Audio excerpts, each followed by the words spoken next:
அனைவருக்கும் வணக்கம். இன்றைக்கி நம்ம இந்த வீடியோவில் என்ன பார்க்க போகிறோன்னா, சிக்கன் சுக்கா வந்து எப்படி செய்கிறதுன்றதை வந்து பார்க்க போகிறோம். அதுக்கு நான் வந்து 1/2 கிலோ வந்து சிக்கன் வந்து நல்லா வாஷ் பண்ணி எடுத்திருக்கேன்.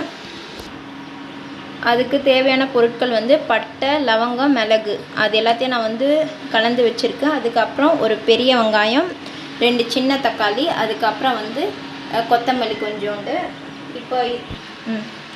இப்போ நான் இதில் வந்து ஒரு கடாயில் வந்து ஒரு 2 டேபிள் ஸ்பூன் வந்து எண்ணெய் ஊற்றி நல்லா காய வச்சுருக்கேன். இப்போ அந்த எல்லாத்தையும் நம்ம வந்து பட்டை லவங்கம் எல்லாமே வந்து நல்லா புரிஞ்சு வந்துச்சு. இப்போ நான் வந்து வெங்காயத்தை வந்து ஆட் பண்ணிக்கிறேன்.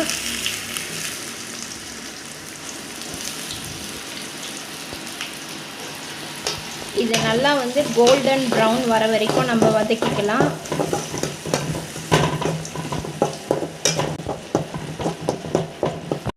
இப்போது நம்ம போட்ட வெங்காயம் நல்லா வந்து ப்ரௌன் கலரில் வந்து கோல்டன் ப்ரௌன் வந்து நல்லா மாறிடுச்சு. இப்போ நம்ம வந்து தக்காளி வந்து ஆட் பண்ணிக்கலாம்.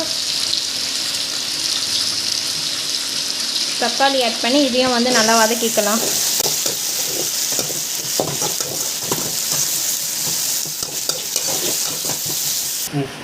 இப்போ நம்ம போட்ட தக்காளி வந்து நல்லா வந்து வதங்கிடுச்சு.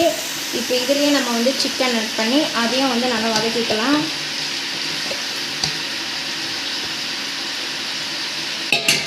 இது எல்லாத்தையும் வந்து ஒன்றா கலந்து விட்டுக்கோங்க. அப்படியே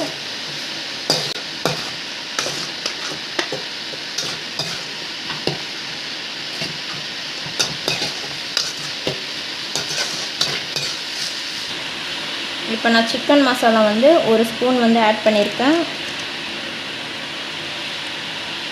அதுக்கப்புறம் தேவையான அளவுக்கு வந்து உப்பு,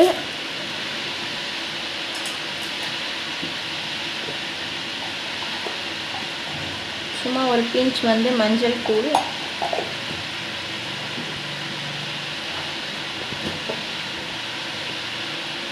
மிளகாய் தனியாக கலந்த மிளகாத்தூள் வந்து 1 ஸ்பூன் போட்டிருக்கேன்.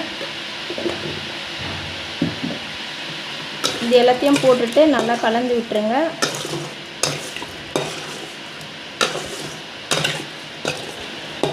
இப்போ நம்ம வந்து சிக்கன் வந்து வேகணும். அதுக்கு வந்து நம்ம தேவையான அளவுக்கு வந்து தண்ணி ஊற்றிக்கலாம். சிக்கன் முழுகிற அளவுக்கு வந்து நம்ம தண்ணி ஊற்றினா வந்து போதும்.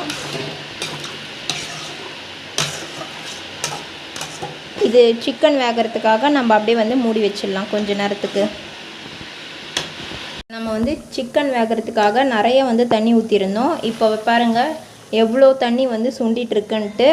இந்த தண்ணி வந்து இன்னும் சுண்டினதுக்கப்புறம் வந்து சிக்கன் சுக்கா வந்து ரெடி ஆகிடும்.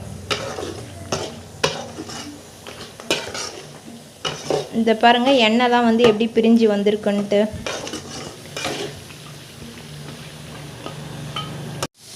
இப்போ வந்து நல்லா பாருங்கள் தண்ணி வந்து எவ்வளோ சுண்டி சுக்கா வந்து ரெடி ஆகிடுச்சு. இப்போ நான் வந்து ஒரு பிடி வந்து கொத்தமல்லி வந்து கட் பண்ணி வச்சுருக்கேன். அது சேர்த்துட்டு நல்லா கலரி விட்டுக்கோங்க. அவ்வளோதான், சிக்கன் சுக்கா வந்து ரெடி ஆகிடுச்சு. இதே மாதிரி உங்கள் வீட்லேயும் வந்து செஞ்சு பாருங்கள். நன்றி.